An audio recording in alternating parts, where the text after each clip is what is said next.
Remember mosh pits and live music? Gosh, those were good times. But don't fret, because right here today, we still have a chance to talk all things live music. This is Build in Isolation, and my special guest today, a musical songstress, a lady who walks on water. I'm, of course, talking about Kita Alexander. Hello, how are you doing, my dear? Thank you. Very well. So first things first, I do want to talk to you about the very first thing I ever saw you do, and that was cross-step your way up a longboard in the surf. I was incredibly impressed. I wasn't there personally. This was just in a music clip for Damage, which you released. That wasn't me. That wasn't you? Oh my gosh, it's been shattered, my entire vision. This is like in 2015, and I thought that you were like a cross-stepping longboard master. It wasn't you?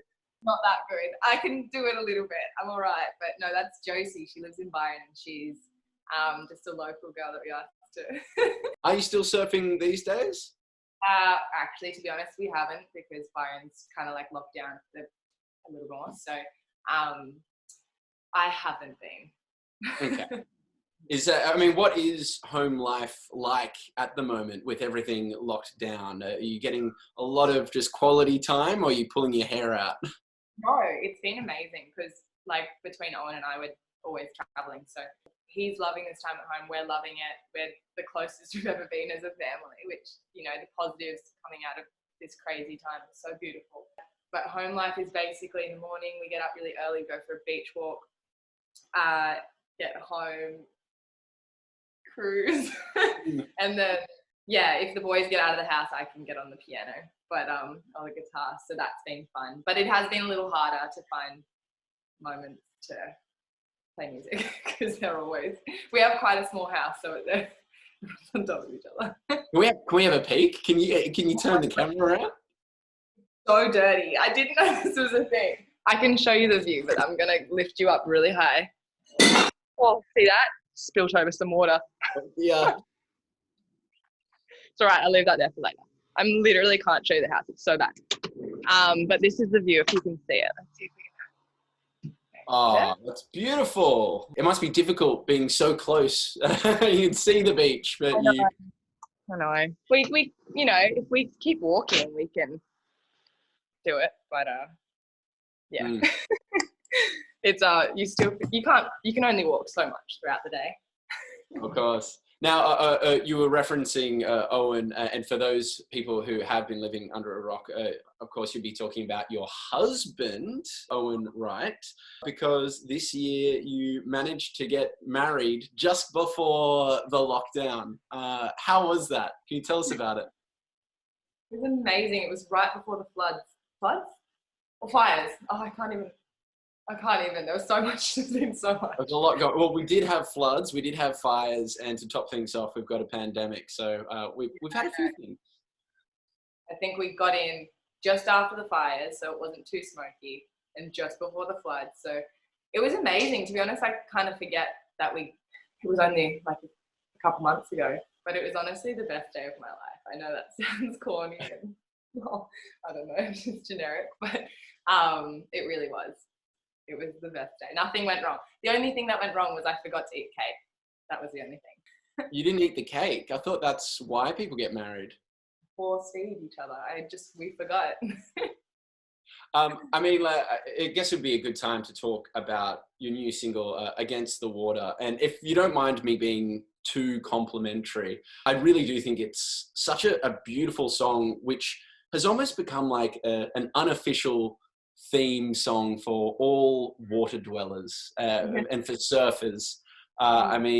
Lyrically, it just really kind of hits the soul about, you know, that constant battle between, you know, the surf and, this, it seems like a very unsubtle tip of the hat to your husband. Can you tell us a little bit about this single and what it means to you? Yeah, I wrote it probably only a couple of months after he had his injury. So it was really fresh. Look, writing for me is really therapeutic. if we have a fight, I usually go to the computer, I'm not computer, the piano and computer, write a song, and it really helps me process. It helps me understand how I was feeling, what I was going through. And that's what Against the Water was. It was such heightened emotion, so many uncertainties. And it just came out. It was such an easy song to write to, which, for example, Hotel, really close to my heart too. But I wrote 100 different versions of that until I found the right one. But Against the Water came so quickly. I was kind of expecting, I was like, oh, I might do like 10 songs about this to find the right expression, but it came really easy, which I always like. And yeah, it's his little personal anthem. But again, like you said, I never really thought it would resonate with a lot of surfers, but even some of the guys, other professionals have been like, this has really hit home for us, because everyone's had injury. Like if you're a surfer, it's pretty unlikely that you haven't had an injury. I've even gotten concussed in the water and blacked out. Like it's pretty common, not head injuries, but injuries in the water. So yeah, for you guys, it's been like, this really hits home for me as well. That's been nice. I mean, I've definitely had a few fin gashes, but nothing too serious. But I mean, for people that might not know, this is, of course, a reference to Owen's pretty serious injury at Pipeline, where he had, I guess you could say, the worst possible wipeout ever, and spent a long time in hospital recovering. I mean, something that really had a huge kind of impact on me was when he won the Quicksilver Pro in 2017, and he made that speech. He thanked you, and you came out and gave him a hug. It nearly brought a tear to my eye. When you think back to that moment, how does that make you feel? Let me show you the photo. I've got the photo. You've got a photo? Oh my gosh, you have to get the photo. Oh my God, so many emotions. I wonder if you can see it. Oh no. Don't you'll make me cry on a live stream, Keita. I'm an emotional guy. I'm not made of stone. I know. Our friend took the photo and he showed it to me before he put it up. I was like, before I could even reply, saying, it's an ugly crying face. He'd already posted. People were like, this is the best photo. But yeah, because like, look, as you can see, Owen's kind of like you can't see the crowd. It was a huge crowd, but his arm is like protecting my face from the crowd because I have an ugly crying face. But anyways, so many emotions. It was just like, we'd never thought that could happen. We weren't expecting that. We weren't trying for that. We were just trying to get him back into it. It's shock. I can't even put words to it. Yeah. And I mean, thinking about the surfing at the moment, I mean, usually he'd probably be in full-blown training mode. Of course, the Olympics, were entering surfing for the first time. So now that I guess when that is all up in the air, do you guys spending a lot of time just surfing really close to home, or it's? Yeah, look, it's actually slow at the moment. So as you can see, we're across the road from a good wave. It's just so much up in the air. Like the football players, they're trying to keep on top of their training and their fitness, and that's the same as Owen, because they don't really know when it could potentially start back up. The Olympics next year, he was really training for that this already at the start of the year. So for everyone, it's such a wild time. Even for me, trying to look at planning tours, you're like, oh, we can look at this date, but will domestic travel even easy? So weird. It is a strange time, and I think I can speak for a lot of people. We are all going a little bit crazy. So do you have any tips of how to stay sane? What are your top 5 tips for living a good life in isolation? Drop it on us. Well, this was really good because I put some clothes on and I brushed my hair. So I think that in general, just like making yourself feel nice is important. Getting out of your PJs. I know everyone says that, but it feels good. Going for a walk in the sunshine, 100%. I've never been one for walking, but it's been really great for me and Bali, my son. We do that in the morning. Having fun, trying to do something that makes you laugh and smile. putting my phone away for a couple of hours a day, like putting it in a box, turning it off, not a box, like a drawer, out of sight, out of mind. I can't hear it. When I do that, I feel so good, so good. So that's a big one. Number 4, ring a friend, call a friend, have a long chat. The other day I talked to like 4 friends in a row. I was just like, come on, need more contact. Trying to learn a new skill, trying to do something new. Not every day, but like working my way up to something.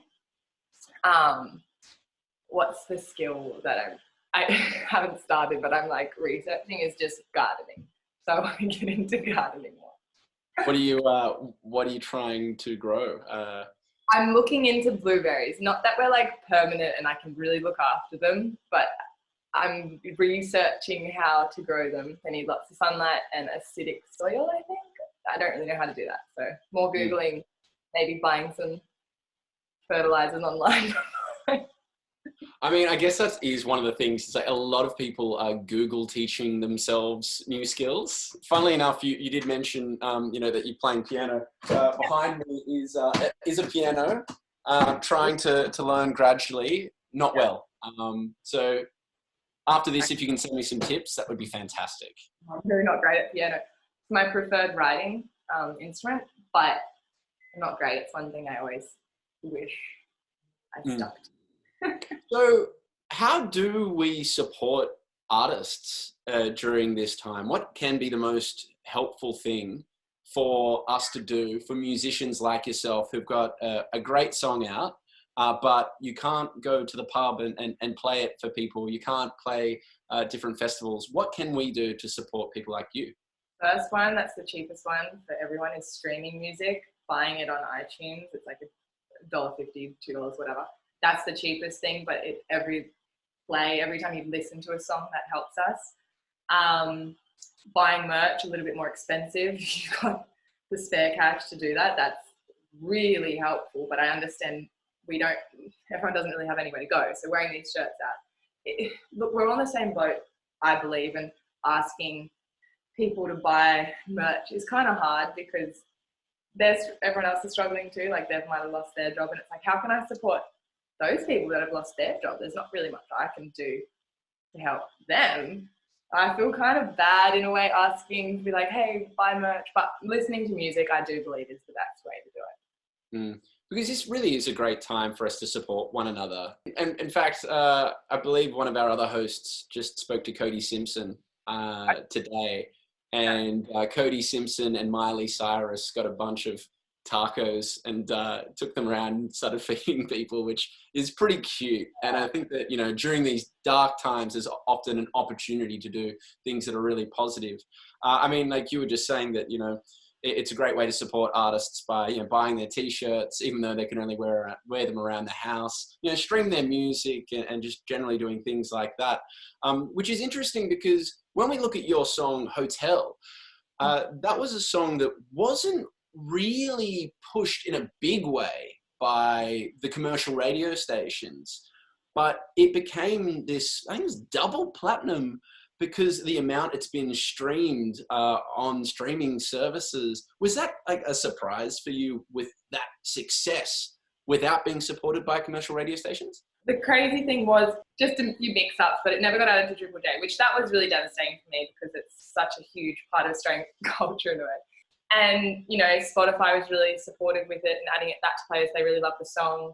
And then I think it was 6 months after the release, then commercial radio picked up on it, which was baffling because I've never had a song on commercial radio. I wouldn't say that's like my field, but it was really beautiful to see it organically grow in a way that I was a new mum. I wasn't touring. I wasn't doing promo for it. I think the first promo I did for it was when it went gold because I was like, what? So it was validating in a sense of going, my music is doing the talking. I mean, what about performing live? You were on the Drop lineup, which you got to play some shows, but not the whole tour. Is that something that you are really missing at the moment, performing live? I am. I was so excited for the Drop in those first 2 shows. The first show I did was the first one back after being a mum. I was super nervous. And then Newcastle's like, yes, I'm back, like not nervous at all. Manly, literally like the night before it got cancelled, everything was set up. That was going to be a really good show. So I'm pretty devastated because I was like, I could have done one more. And you know what? If we all just lock in and take care of each other, that opportunity will arise again very, very soon. And hopefully we'll all be able to watch you perform Against the Water live. It's been an absolute pleasure, Keita Alexander. Thank you so much for joining us right here on Build in Isolation. And if you are feeling a little bit bored, feel free to stream one of the many, many interviews we have here on Build, or chuck on some Keita Alexander, get some spins up for us, support your favorite artists. This has been Build in Isolation.